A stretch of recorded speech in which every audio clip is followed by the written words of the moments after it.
payapa na pagsasalin ng pangangasiwat pag-uulat po at liderado ng ating bansa sa hindi maratas, walang dumanak na dugo sa maayos na paraan. May simbolo po yan. Hindi po puro seremonya at tradisyon lang yan, mga kapuso. Marami pong simbolo ngayong umaga.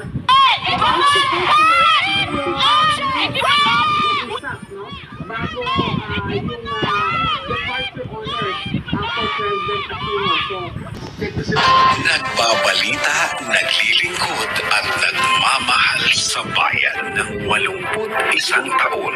Alay ang tamang balita, tamang serbisyo sa Pilipino. Ito ang DZRH, sumasabay sa kasaysayan ng bayan. DZRH, ang kauna-unahan sa Pilipino. DZRH, ang kauna-unahan sa Pilipinas. DZRH, nasa balita. DZRH, ang katotohanan.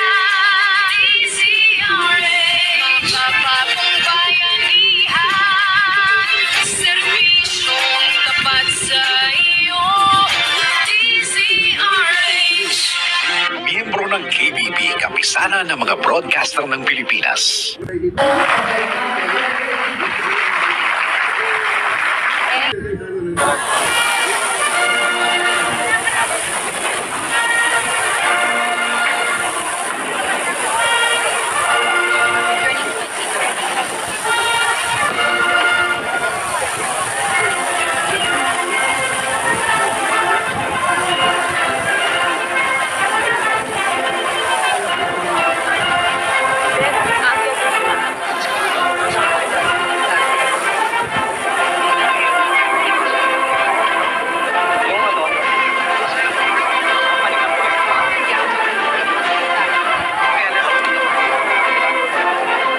Babalik na lang later.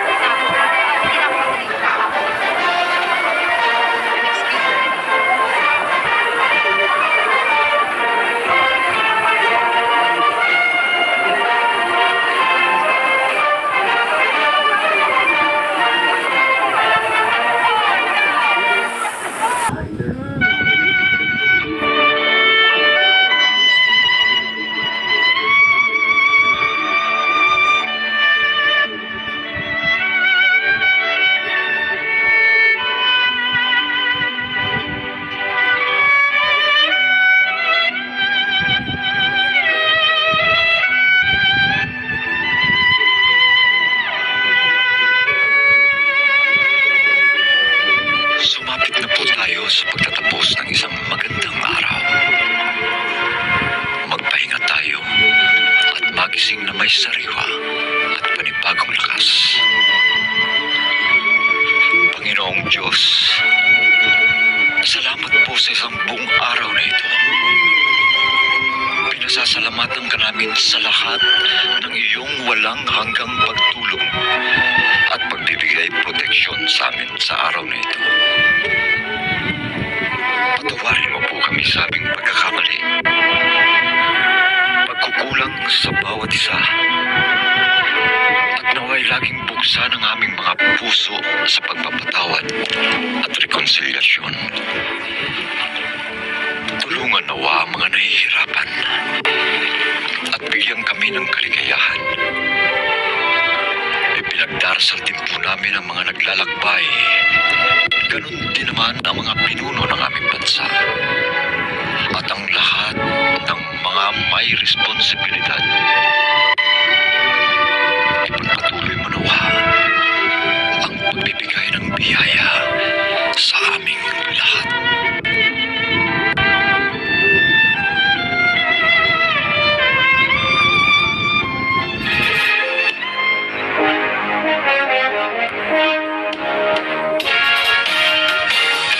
Sumainyo ang pagsasaimpapawid ng himpilang DZRH.